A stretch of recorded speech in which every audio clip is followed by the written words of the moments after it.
Assalamualaikum warahmatullahi wabarakatuh. Selamat pagi anak-anak, bertemu lagi dengan Bu Nisa. Hari ini kita mau belajar PAI pelajaran 3. Judul materinya yaitu meyakini Allah Maha Esa dan Maha Memberi. Sebelumnya, marilah kita awali dengan baca basmalah bersama-sama.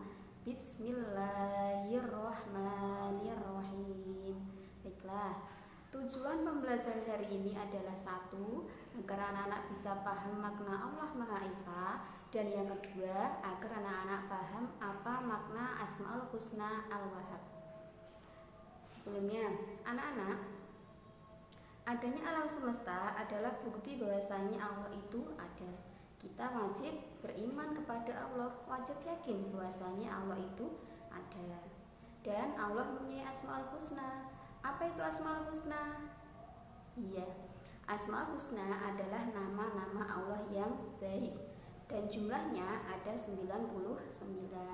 Yang akan kita pelajari Asmaul Husnanya yang berhubungan dengan bab ini hanya ada dua. Yang pertama yaitu Al-Ahad, yang kedua yaitu Al-Wahhab. Nah, yang pertama tadi Allah Maha Esa, artinya bahwasanya Allah itu hanya ada satu. Asmaul Husnanya yaitu Al-Ahad. Kita harus meyakini bahwasanya Allah itu hanya ada satu, tidak dua, tidak tiga. Selamanya Allah hanya ada satu, tidak akan beranak dan tidak pula juga diperanakkan. Salah satu surat yang di dalam Al-Quran yang menjelaskan bahwasanya Allah itu hanya ada satu, diantaranya yaitu surat Al-Ikhlas. Mari kita buka juz amma atau Al-Qurannya, surat Al-Ikhlas yang berbunyi A'udzu billahi minasyaitonir rajim. Bismillahirrahmanirrahim. Qul huwallahu ahad, Allahus somad, lam yalid wa lam yulad wa lam yakul lahu kufuwan ahad. Di dalam surat Al-Ikhlas ini dijelaskan bahwasanya Allah itu hanya ada satu. Allah tidak akan beranak dan tidak pula diperanakkan, dan tidak ada yang setara dengan Allah. Artinya Allah itu selamanya hanya ada satu. Kemudian tentang keimanan kepada Allah yang Maha Esa juga dijelaskan di dalam Pancasila, sila pertama yaitu ketuhanan yang Maha Esa. Kemudian bagaimana cara kita meyakini bahwasanya Allah itu Maha Esa? Di antaranya yang pertama, kita harus yakin bahwasanya Allah itu hanya ada satu. Yang kedua, kita beribadah hanya kepada Allah. Karena apa? Kalau kita menyembah selain Allah itu merupakan perbuatan syirik. Jadi syirik adalah menyekutukan Allah. Yang ketiga, kita menghambakan diri hanya kepada Allah. Dan yang keempat yaitu kita banyak berzikir untuk mengingat Allah. Selanjutnya kita akan pelajari meyakini Allah Maha Memberi.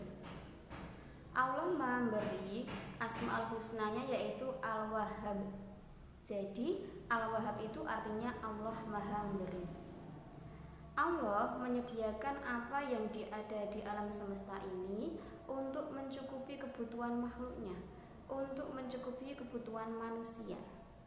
Manusia diperintahkan oleh Allah agar berdoa kepada Allah menggunakan Asmaul Husna Al-Wahhab. Dan manusia juga harus yakin bahwasanya doanya pasti dikabulkan oleh Allah. Kita itu diberikan nikmat oleh Allah itu tak terhingga, bahkan kita tidak bisa menghitungnya. Maka kewajiban kita adalah bersyukur kepada Allah dengan membaca hamdalah, melaksanakan perintahnya, menjauhi larangannya, dan menggunakan nikmat yang diberikan oleh Allah untuk hal-hal yang baik, untuk mencari ridhonya Allah. Manusia yang sadar bahwasanya yang ia miliki adalah pemberian dari Allah, maka tidak akan bersikap sombong.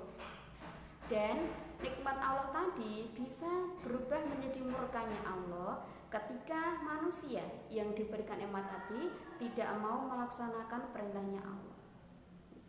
ya. Jadi walaupun kita itu sudah punya nikmat yang banyak, misalnya anak-anak menjadi seorang yang kaya raya, anak-anak tetap harus menjalankan sholat, harus tetap membayar zakat, harus rajin-rajin bersedekah dan lain-lainnya. Kemudian cara kita meyakini bahwasanya Allah Al-Wahhab diantaranya satu, kita harus terbiasa memberi kepada orang lain. Yang kedua, kita memberi kepada orang lain dengan hati yang ikhlas. Dan yang ketiga, kita memberi kepada orang lain itu tanpa disuruh, tanpa diminta. Dan yang keempat, kita memberi orang lain semampunya kita. Nah, diingat-ingat ya anak-anak, Asmaul Husna kedua yang kita pelajari, yaitu yang pertama itu Al-Ahad, artinya Allah Maha Esa atau satu, dan yang kedua yaitu Al-Wahhab, artinya Allah Maha Memberi. Kiranya cukup sampai di sini pertemuan kali ini, kurang lebihnya minta maaf.